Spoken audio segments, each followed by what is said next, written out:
ఏంటోనోయ్ pen ఎక్కడ పెట్టానో ఎప్పుడు మర్చిపోతుంటాను అన్నాడట రాజు. అప్పుడు తన స్నేహితుడు రాజేష్ ఎందుకలా అని ప్రశ్నించాడట. అప్పుడు రాజు అంటున్నాడు, ఏముంది మతిమరుపు. అందుకే ఖరీదైనటువంటి పెన్నులు కొనకుండా చాలా సౌకర్యకం పెన్నులు వాడుతున్నాను. మర్చిపోయిన బాధ ఉండదు కదా అన్నాడట. అప్పుడు రాజేష్ అంటున్నాడట, అయితే ఒక పని చేయి, నువ్వు ఎంత ఖరీదైన పెన్ను కొంటావో కొను, వాడు దెబ్బకు నీ మతిమరిపోతుంది అని సలహా ఇచ్చాడట. 6 నెలల తర్వాత తాను ఇచ్చిన సలహా పాటించాడో లేదో అసలు ఏమైందో కనుక్కుందామని రాజేష్ ఫోన్ చేశాడట.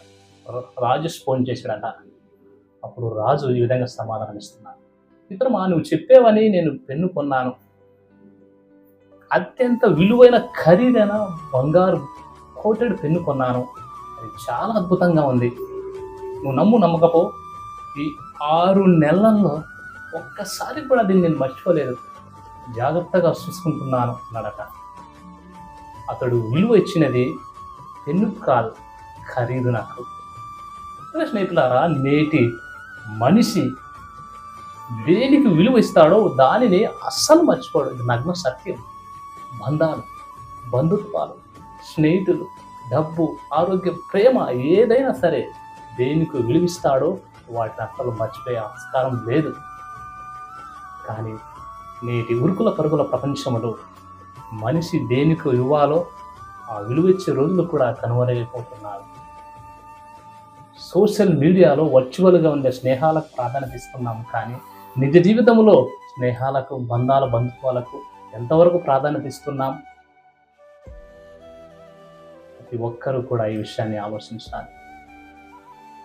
మసిపోతానన్న భయముతో యూజ్ అండ్ త్రో పెన్నులు కొన్ని వాడి పారేసినట్లు కాదు, బంగారు పెన్నులాగా వాటిని కాపాడుకోవాలా, అతి జాగ్రత్తగా చూసుకోవాలా. ఎందుకంటే మనిషి శారీరక, మానసిక ఆరోగ్యాలన్నిటికీ బలాన్ని ఇచ్చేది అనుబంధాలే. కాబట్టి యూజ్ అండ్ త్రో పెన్నులాగా మన బంధుత్వాలు ఉండకూడదు. బంగారు పెన్నులాగా విలువనిచ్చే బంధాలుగా మిగిలిపోవాలని ప్రయత్నం చేద్దాం. దేవుడు మనల్ని దీవించునుగాక. ఆమేన్.